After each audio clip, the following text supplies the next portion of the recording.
Sarath Chandra IAS అకాడమీలో August 4th prelims cum mains UPSC foundational batch start అవబోతుంది. దీని గురించి తెలుసుకుందాం. సార్, ఈ కోర్స్ లో సిలబస్ ని మనం ఎలా కవర్ చేస్తాం సార్? మనకి ఆగస్ట్ 4th స్టార్ట్ అయ్యే prelims cum mains foundation batch లో మొత్తం 8 months డ్యూరేషన్ ఉంటుంది. ఈ కోర్స్ డ్యూరేషన్ 8 months ఉంటుంది. ఆఫ్లైన్ లో హైదరాబాద్, విజయవాడలో ఉంటుంది. సేమ్ కోర్స్ ని ఆన్లైన్ లో కూడా యాక్సెస్ చేయొచ్చు. అయితే సిలబస్ కంప్లీషన్ ఎలా ఉంటుందంటే ప్రిలిమ్స్ అండ్ మెయిన్స్ టాపిక్స్ ని ప్యారల్ గా చెప్పడం జరుగుతుంది. For example history, geography, economy, polity, environment, science, technology అనేవి కామన్ గా ఉంటాయి ప్రిలిమ్స్ అండ్ మెయిన్స్ లో. హిస్టరీ అయిన తర్వాత మెయిన్ స్పెసిఫిక్ గా ఉండే ఇంటర్ సెక్యూరిటీ, అలాగే జాగ్రఫీ అయిపోయిన తర్వాత మెయిన్ స్పెసిఫిక్ డిజాస్టర్ మేనేజ్మెంట్, అలాగా ప్రిలిమ్స్ టాపిక్స్ తో పాటు మెయిన్స్ టాపిక్స్ కూడా ప్యారల్ చెప్పుకుంటే జరుగుతుంది. స్పెసిఫిక్ గా సిలబస్ మొత్తాన్ని యూపీఎస్సీ నోటిఫికేషన్ లో ఇచ్చిన సిలబస్ మొత్తాన్ని కూడా బ్రేక్ డౌన్ చేసి దాన్ని మైక్రో సిలబస్ లా మారుస్తాం. మైక్రో సిలబస్ అంటే ప్రతి టాపిక్ మీద సబ్ టాపిక్స్ అని మెన్షన్ చేస్తాము. ఈ సబ్ టాపిక్స్ ని కూడా నీట్ గా డీటెయిలింగ్ చేసి ఒక ట్రాక్ షీట్ లా తయారు చేసి మన దగ్గర కోచింగ్ తీసుకునే స్టూడెంట్ ఇచ్చేస్తాం. అప్పుడు స్టూడెంట్స్ కూడా మైక్రో టాపిక్స్ ఏం కావాలో టిక్ పెట్టుకుంటూ వస్తారు స్లోగా. సో వాళ్ళకు కూడా సిలబస్ కంప్లీషన్ ఒక ఐడియా వస్తుంది. అండ్ అగైన్ ఒక టాపిక్ అయిపోయిన వెంటనే ఆ టాపిక్ మీద ఉన్న previous years questions, prelims and mains questions ని ప్రాక్టీస్ చేయడం జరుగుతుంది.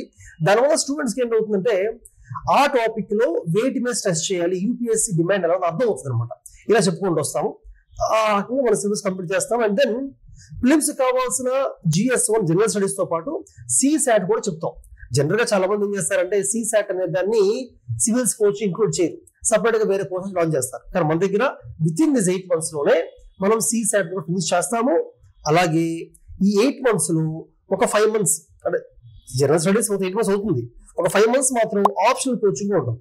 ఆప్షనల్స్ కూడా మనం ప్రొవైడ్ చేసే ఆప్షనల్స్ మాత్రం ఆంథ్రోపాలజీ, పొలిటికల్ సైన్స్, PSIR, అలాగే sociology and literature Telugu provide చేస్తాము.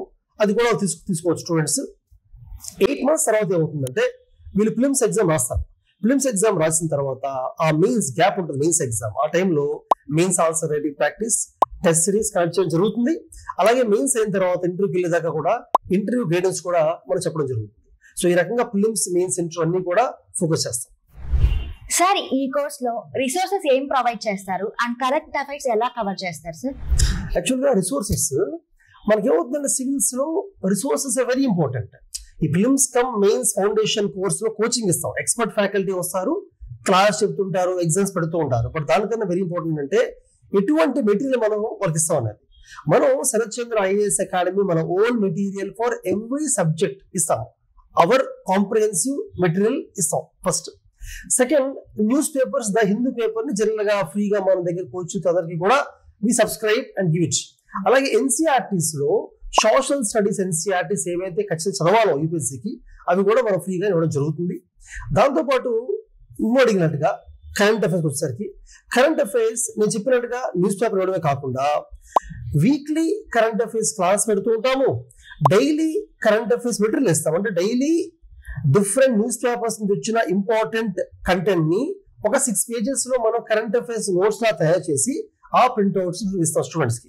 ఇది కానీ వాళ్ళు సంవత్సరం మొత్తం మనం ఇచ్చిన కరెంట్ అఫైర్స్ కానీ చదివితే ఆల్మోస్ట్ ఇంకా ప్రిలిమ్స్ మెయిన్స్ లో దీని దాటి questions Rao account to me. అలాగే డైలీ న్యూస్ పేపర్స్ మీద ఒక 5 ప్రిలిమ్స్ క్వశ్చన్స్ తయారు చేసి ఎగ్జామ్ పెడతాం, 5 questions. అలా ఎవ్రీ వీకెండ్ ఆ week current affairs news papers వచ్చిన టాపిక్స్ మీద ప్రిలిమ్స్ కమ్ మెయిన్స్ క్వశ్చన్స్ ఇస్తాము, ప్రాక్టీస్ చేయిస్తాము. మంత్లీ కరెంట్ అఫైర్స్ మ్యాగజైన్ జరుగుతుంది. ఈ రకంగా కరెంట్ అఫైర్స్ ఎగ్జాస్ట్ కవర్ చేస్తాము త్రూ క్లాసెస్ అండ్ మెటీరియల్. ఆ రిసోర్సెస్ కూడా చాలా ఎక్కువ ఇస్తాం స్టూడెంట్స్ కి. అలాగే స్టూడెంట్స్ కి ఇవి ఎలా ఫాలో అవుతున్నారు అంటే స్టాండర్డ్ బుక్స్ అవ్వచ్చు, NCERTs అవ్వచ్చు, లేకపోతే కరెంట్ అఫైర్స్ ఎలా ఫాలో తెలుసుకోవడం కోసం పర్సనల్ మెంటర్షిప్ ప్రోగ్రామ్ ఉంటుంది మన దగ్గర. Prelims cum mains foundation coaching join అయిన ప్రతి స్టూడెంట్ కి కూడా పర్సనల్ గా మెంటర్షిప్ చేస్తాం. ఆ మెంటర్షిప్ ఏం చేస్తామంటే స్టూడెంట్ కి ఒక ట్రాక్ షీట్ ఇస్తాం. ఆ ట్రాక్ షీట్ స్టూడెంట్ ఆ రోజు ఏం చదివాడు, ఏం ఫినిష్ చేశాడు, డైలీ వీక్లీ ఎగ్జామ్స్ మార్క్స్ ఎలా వచ్చి రాసుకుంటూ వెళ్తూ ఉంటారు. పర్సనల్ మెంటర్ వీక్లీ ఒకసారి కలిసినప్పుడు ఎగ్జామ్ పేపర్ ఇవాల్యుయేట్ చేయడమే కాకుండా వాళ్ళు ఏం చదువుతున్నారో చూసి వాళ్ళ డైరెక్షన్ కరెక్టా కాదా, మెటీరియల్ ఎలా చదువుతున్నారు, అలాగే ఆర్గనైజ్డ్ గా షెడ్యూల్ చేసుకుంటారా లేదా, ఆప్షనల్ ని, స్టాటిక్ GS ని, కరెంట్ అఫైర్స్ ని ఎలా బ్యాలెన్స్ చేసుకుంటున్నారో చూస్తూ డైరెక్షన్ ఇస్తూ టార్గెట్ ఫిక్స్ చేస్తూ మానిటర్ చేయడం జరుగుతుంది. ఈ రకంగా మనం వాళ్ళకి రిసోర్స్ ఇస్తూ ఉంటాం చరిత్ర. సార్ మెంటర్షిప్ అని అందరూ అంటూ ఉంటారు, మీరేమో మెంటర్షిప్ వీక్లీ వన్స్ అన్నారు, ఇది కంటిన్యూ అవుతూనే ఉంటుందా? అంటే మెంటర్షిప్ అనేది ఈ రోజుల్లో ఒక కీ వర్డ్ తయారైంది. బేసికల్ గా నేను వీక్లీ వన్స్ అన్న కారణం ఏంటంటే, ఒక స్టూడెంట్ అట్లీస్ట్ వారంలో ఒక్క రోజైనా మెంటర్ని కలిసి ఆ వీక్ లో అతను లేదా హీ ఆర్ షీ ఏం చదివారు, ఎగ్జామ్ రాశారు చూపిస్తూ ఉండాలి.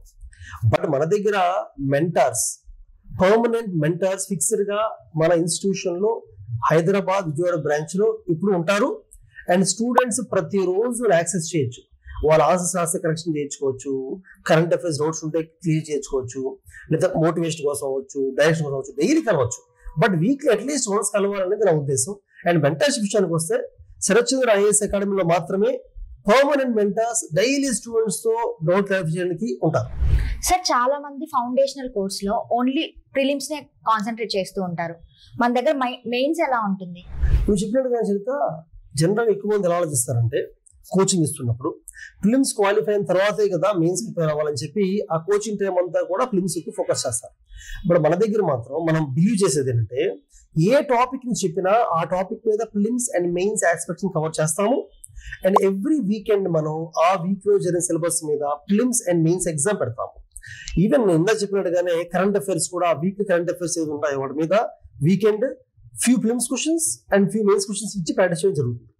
ఈవెన్ మన మంత్లీ కరెంట్ అఫైర్స్ మ్యాగజైన్స్ లో కూడా ఆ మంత్ కరెంట్ అఫైర్స్ మీద ప్రిలిమ్స్ టాపిక్స్ ఇస్తాము, మెయిన్స్ టాపిక్స్ కవర్ చేస్తాము. ఇలాగా ఈవెన్ ఎస్ఏ రైటింగ్, ఎథిక్స్, అలాగే డైలీ మెయిన్స్ ఆన్సర్ రైటింగ్ ఇలా ఫోకస్ చేయడం జరుగుతుంది. ఎస్ఏ రైటింగ్ క్లాస్ నేనే తీసుకుంటాను. Even mains answer writing guidance లో కూడా నేను మన టీమ్ తో కలిపి స్టూడెంట్స్ కి రెగ్యులర్ గా సపోర్ట్ ప్రొవైడ్ చేస్తూ ఉంటాను. అందుకనే మన దగ్గర కోచింగ్ అయిపోయేసరికి వాళ్ళ మెయిన్స్ ఆన్సర్ రైటింగ్ లో చాలా బాగా ప్రాక్టీస్ చేస్తుంటారు. మెయిన్స్ రిలేటెడ్ టాపిక్స్ ఏవైతే ఉంటాయో ఫస్ట్ చెప్పాను, ఇంటర్ సెక్యూరిటీ, డిజాస్టర్ మేనేజ్మెంట్ అవ్వచ్చు, పోస్ట్ ఇండిపెండెంట్ హిస్టరీ అవ్వచ్చు, ఎథిక్స్, ఇలాంటివన్నీ కూడా స్పెసిఫిక్ గా మెయిన్స్ కి ఉంటాయి. వాటిని కూడా మనం ఈ 8 మంత్స్ కవర్ చేసేస్తాం. కాబట్టి మన దగ్గర కోచింగ్ అయిపోయిందంటే ప్రిలిమ్స్ మెయిన్స్ రెండు అయినట్టే, ఇంక్లూడింగ్ ఆప్షనల్స్ ఫినిష్ అయినట్టే. సార్ మీరు CSAT ని ఎందుకు అంత స్ట్రెస్ చేస్తున్నారు? చరిత్ర ఇప్పుడు CSAT 2017-18 దాకా కూడా క్వాలిఫైడ్ పెద్ద కష్టమే కాదు, 66 మార్క్స్ ఈజీ వచ్చేస్తుండేది. బట్ 2019-20 నుంచి ఏమవుతుందంటే, కొన్నిసార్లు ఏమో రీడింగ్ కాంప్రిహెన్షన్స్ బాగా టఫ్ చేస్తున్నారు, కొన్నిసార్లు అర్థమెటిక్ రీజనింగ్ బాగా టఫ్ చేస్తున్నారు. ఈవెన్ ఇంజనీరింగ్ స్టూడెంట్స్ కూడా ఫీల్ అయిపోతున్నారు. 5 lakh స్టూడెంట్స్ అప్లై చేస్తే 5 lakh స్టూడెంట్స్ ఫిలిమ్స్ రాస్తే ఫిలిమ్స్, అందులో 4 lakh members last year films paper 2 లో వాళ్ళు క్వాలిఫై అవ్వాలి, ఫెయిల్ అయిపోయారు. అంటే 66 మార్క్స్ రాలేదు వాళ్ళకి. సో మనం ఏం చేస్తామంటే, మన దగ్గర CSAT కావాల్సిన arithmetic, reasoning and aptitude and English reading competitions ని వీక్లీ క్లాస్ చెప్పుకుంటూ వెళ్ళి మల్టిపుల్ ఎగ్జామ్స్ పెట్టి చాలా స్ట్రెంథెన్ చేస్తాం. మన దగ్గర కోచింగ్ తీసుకున్నారంటే ఖచ్చితంగా CSAT అయితే క్వాలిఫై అవ్వాలి, మిస్ అవ్వకూడదు. That is idea. Sir coaching అయిపోయిన తర్వాత మనం ఎలాంటి సపోర్ట్ ఇస్తాం స్టూడెంట్స్ కి? అండ్ కోచింగ్ జరిగేటప్పుడు క్లాసెస్ మిస్ అయినప్పుడు ఆన్లైన్ ఏమైనా ఇస్తామా? కోచింగ్ జరుగుతున్నప్పుడు చరిత్ర జనరల్ గా స్టూడెంట్స్ కొంత మిస్ అవుతారు, పర్టికులర్ గా వాట్ పర్ఫార్మెన్సెస్ లో మిస్ అవుతూ ఉంటారు కదా. అలా మిస్ అయిన టాపిక్స్ ని మనం రికార్డెడ్ క్లాస్ ఇస్తాం ఫర్ ఫ్రీ. మన దగ్గర కోచింగ్ జాయిన్ అయ్యారు కాబట్టి వాళ్ళు మిస్ అయినప్పుడు it's responsibility to give record class to them. ఎలాగో మనకి ప్రతి క్లాస్ కూడా రికార్డ్ అవుతుంది కాబట్టి రికార్డ్ ఇస్తాం. అండ్ కోచింగ్ అయిపోయిన తర్వాత వెరీ ఇంపార్టెంట్, ఎందుకంటే యూపీఎస్సీలో ఫస్ట్ అటెంప్ట్ లో ర్యాంక్ రావడం అనేది అందరికీ అయితే పాసిబిలిటీ ఉండదు. ఫస్ట్ టైం ర్యాంక్ వచ్చినా మన కోచింగ్ ఇచ్చినా కొంతమంది మిస్ అయ్యే అవకాశం ఉంటుంది. కాబట్టి కోచింగ్ అయిపోయిన తర్వాత కంటిన్యూస్ కాదు, ఫస్ట్ అటెంప్ట్ అవ్వచ్చు, సెకండ్ అటెంప్ట్ అవ్వచ్చు, వాట్ ఎవర్, వాళ్ళకి మనం prelims and mains test series support ఇస్తూ ఉంటాము, మెంటర్షిప్ కంటిన్యూ చేస్తూ ఉంటాము. మెంటర్షిప్ అంటే ఏం లేదు, బేసికల్ కోచింగ్ అయిపోయిన తర్వాత కంటిన్యూస్ గా ఎగ్జామ్ ర్యాంక్ వచ్చేందుకు కూడా వీక్లీ టార్గెట్స్ ఇస్తాం. టార్గెట్స్ ఏం చేయాలో చెప్తూ ఉంటాము, డౌట్స్ రీడ్ చేస్తుంటాము, ఎగ్జామ్ పెడుతూ ఉంటాము, ఇవాల్యుయేట్ చేసి ఫీడ్బ్యాక్ ఇస్తూ ఉంటాము. ఇలా మెంటర్షిప్ ఇస్తాము. ఈవెన్ మన దగ్గర కోచింగ్ జాయిన్ అందరు స్టూడెంట్స్ కూడా prelims cum mains test series integrated గా ఇస్తూ ఉంటాం, విత్ ఇన్ ద కోచింగ్ ఇస్తూ ఉంటాం. సరే, ఈ సివిల్స్ ఎగ్జామ్ లో చాలా మంది మోటివేషన్ ని కోల్పోతూ ఉంటారు, అలాంటి వాళ్ళకి మనం ఏం చెప్తాము? అండ్ ఫర్దర్ గా ఇంకేమైనా ఎగ్జామ్స్ కి మనం ఏమైనా కోచింగ్ ఇస్తామా, సపోర్ట్ చేస్తామా? యాక్చువల్గా చెప్పినట్టుగా సివిల్స్ కి ప్రిపేర్ అయ్యే వాళ్ళ మైండ్ ఏముంటుందంటే, ఇన్ కేస్ ఒకవేళ సివిల్స్ ర్యాంక్ గానీ నాకు దగ్గరలో మిస్ అయితే పరిస్థితి ఉంటుంది ఫ్రాంక్లీ. సో ఖచ్చితంగా మన దగ్గర కోచింగ్ తీసుకునే అందరికీ కూడా మనం we encourage them to write state public service commission. అంటే ఏపీపీఎస్సీ, టీజీపీఎస్సీ, గ్రూప్ 1 ఎగ్జామ్ ఈ మధ్య కాలంలో చూస్తే లాస్ట్ ఫ్యూ ఇయర్స్ నుంచి 80% ఆఫ్ సిలబస్ సేమ్ సివిల్స్ లాగే ఉంటుంది. ఒక 20% మాత్రం Telangana are AP economy, Telangana AP geography, history ఉంటుంది. మన దగ్గర సివిల్స్ కోచింగ్ తీసుకున్న ప్రతి స్టూడెంట్ కి కూడా మనం ఫ్రీగా Telangana AP geography, history, economy current affairs చెప్తాం. అది కూడా పట్టదు, it take more than just 1 or 1.5 పడుతుంది. దానివల్ల మన దగ్గర కోచింగ్ ప్రతి స్టూడెంట్ కూడా సివిల్స్ తో పాటు గ్రూప్ 1 ఈజీగా క్లియర్ చేయగలుగుతారు. ఇన్ఫాక్ట్ గ్రూప్ 2 అయితే అదే సిలబస్ కాబట్టి బిట్స్ ప్రాక్టీస్ చేసుకుంటారు, క్లియర్ చేస్తారు, ప్రాబ్లం ఉండదు. ఇంకోటి మోటివేషన్ నుంచి నేను ఏం అనుకుంటానంటే, రీసెంట్ గా మన దగ్గర కోచింగ్ తీసుకొని ర్యాంక్స్ సాధించిన స్టూడెంట్స్ ని రెగ్యులర్ గా మనం తీసుకొస్తూ ఉంటాము. మన స్టూడెంట్స్ తో వాళ్ళు ఇంటరాక్ట్ అండ్ రెగ్యులర్ గా ఇంటరాక్టివ్ సెషన్స్ కండక్ట్ చేస్తూ ఉంటాము. ర్యాంకర్స్ వాళ్ళ స్ట్రాటజీని ఎక్స్ప్లెయిన్ చేయడమే కాకుండా స్టూడెంట్స్ పర్సనల్ గా మాట్లాడి మోటివేట్ కూడా చేస్తారు. ఈ రకంగా we keep them motivated all the times. ఈ prelims cum mains foundation course లో ఎన్రోల్ అయిన ఫీమేల్ క్యాండిడేట్స్ అందరికీ కూడా 20% ఫీజ్ కన్సెషన్ ఇవ్వడం జరుగుతుంది. సార్, August 4th స్టార్ట్ అయ్యే ఫౌండేషనల్ బ్యాచ్ గురించి మీ కన్క్లూడింగ్ రిమార్క్స్ ఏంటి సార్? సో ఇప్పుడు August 4th మనం స్టార్ట్ చేయబోయే UPSC civils prelims cum mains foundation batch లో వీఆర్ టేకింగ్ లిమిటెడ్ స్టూడెంట్స్. అంటే మన బ్యాచ్ సైజ్ తక్కువగా ఉంటుంది. We keep limited students in class room. Main reason ఏంటంటే తక్కువ మంది స్టూడెంట్ క్లాస్ లో కూర్చుంటే ఫ్యాకల్టీ ప్రతి స్టూడెంట్ మీద ఫోకస్ చేయగలరు, క్లాస్ చెప్తున్నప్పుడు డౌట్స్ ని క్లియర్ చేయగలరు, డౌట్స్ ని. అలాగే పర్సనల్ మెంటర్షిప్ ఇవ్వడం కూడా చాలా ఈజీ అవుతుంది. ఇంకోటి ఏంటంటే కంక్లూడ్ రిమార్క్స్ చెప్పాలంటే, మోస్ట్ ఇంపార్టెంట్లీ మన సైడ్ నుంచి మనం మంచి ఫ్యాకల్టీని పెట్టి సిలబస్ ఫినిష్ చేసి వాళ్ళకి ఫ్రీగా text books, NCERTs, news papers, current material ఇస్తూ ఎగ్జామ్స్ పెడుతూ మెంటర్షిప్ ఇస్తూ చేసినప్పటికీ ర్యాంక్ రావాలంటే స్టూడెంట్స్ ఇవన్నీ యూజ్ చేసుకోవాలి.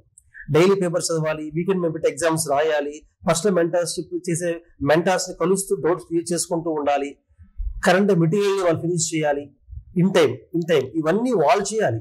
మనం ప్రొవైడ్ చేసే ప్రతి దాన్ని వాళ్ళు యూజ్ చేసుకుంటేనే ర్యాంక్ వస్తుంది. మేము ప్రొవైడ్ చేస్తే మీకు ర్యాంక్ రాదు కదా, స్టూడెంట్స్ యూజ్ చేసుకుంటే ర్యాంక్ వస్తుంది. That is my concluding remark.